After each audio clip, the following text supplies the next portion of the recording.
Chapter 1. Welcome to New York, I guess. The smell hit him first. Thick, sour, unrelenting.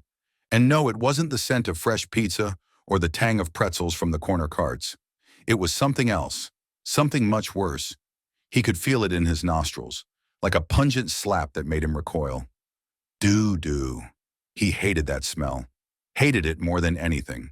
More than the way his horns made it impossible to duck under doorways. More than the perpetual chaos that was New York traffic. More than the fact that it was the first thing he encountered the moment he got here.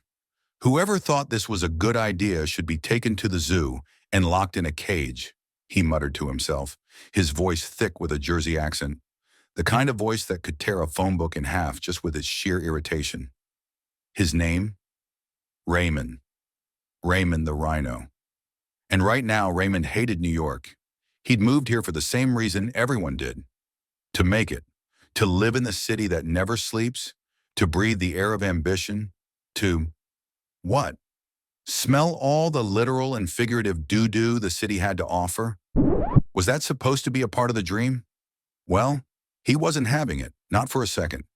Raymond shuffled down the cracked sidewalk of his new neighborhood, his massive frame brushing against every single fire hydrant and street sign as he tried, really tried, not to hit his head on every doorway.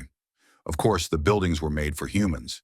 Humans with their puny heads and their overcompensating lack of size. And here he was, a 5-ton hunk of muscle, horns, and frustration, trying to make his way in a world not built for him. He grumbled as his forehead collided with yet another metal doorframe. Thwack. Ain't no room for a big guy like me, huh? Real considerate, New York, he growled, rubbing the aching spot on his brow. The walls were closing in on him. The city, with all its towering steel and glass, seemed to be pressing down on him with every step. The humidity clung to him like a sticky second skin, the smells of food, garbage, and unrelenting grime saturating the air. But the worst? Oh, the worst was the constant doo-doo smell that he couldn't escape. Porta Potty companies, I swear! Raymond spat, eyes narrowing as he trudged along.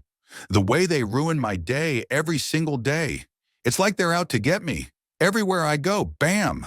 A damn porta potty in the middle of the street. He paused at the corner, taking a moment to stare down a bright yellow porta potty that seemed to wink at him mockingly. What the hell are you smiling at? Raymond growled, taking a step toward the tiny plastic shack. You think you can just stand there, all smug, acting like I don't see you, huh? You think you can just...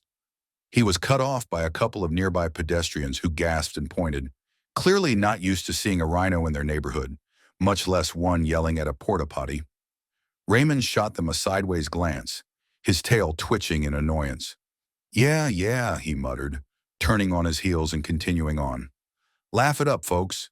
Just wait till you get a whiff of this place in the summer. A deep sigh rumbled in his chest. He hated New York.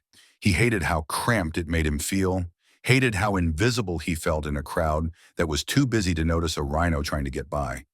Hated how the whole city seemed to be one giant farting contest, loud, obnoxious, and full of terrible smells. If he could just get away from all this. Find a patch of grass, a quiet field somewhere that didn't reek of doo-doo. Maybe I should have just stayed in the savannah, he grumbled under his breath, only half aware of the glances being thrown his way. Least there, I could smell grass. Not this porta potty nightmare. Chapter 2. The neighborhood ain't so bad, I guess. After what felt like hours of aimless wandering, Raymond found himself outside a small deli, where a street vendor with a thick Brooklyn accent waved him over. Hey, big guy, you hungry or what? The vendor called out. Raymond gave him a once-over, then nodded, his stomach growling in the most embarrassing way. Yeah, all right. What's good? The vendor smiled knowingly and handed Raymond a sandwich as big as his own horn. The bread was soft, the meat was tender, and for a moment, just a moment, Raymond allowed himself to forget about the smells, the cramped spaces, the city that seemed so out of place for someone like him. Thanks, Raymond said, voice softer than usual. The vendor waved him off. No problem, pal. It's all about making it through the day, right? Raymond took a bite of the sandwich, letting the flavors fill his senses. He glanced around at the people bustling about, the familiar chaos, the noise, the laughter, the way it all felt a little less suffocating than it did this morning. Maybe, maybe it ain't so bad here, he muttered to himself. Maybe, maybe there's something to this whole New York thing. But just as he thought that, a loud horn honked nearby, followed by the unmistakable stench of, yep, another porta potty. Raymond grimaced. Forget it. I'm out of here. Epilogue. The Rhino's Resilience. Raymond the Rhino didn't have it all figured out yet, not by a long shot. He was still grumpy about hitting his head on every doorframe, still raging against the doo-doo scent that never seemed to leave the air. But in the madness of New York, in the craziness of the streets, he was starting to find something. Maybe it was the people, the vendor who smiled at him when no one else would, the pedestrians who were now starting to wave as he passed. Maybe it was the fact that, just maybe, this city, his city, wasn't about the smells or the noise. Maybe it was about surviving anyway.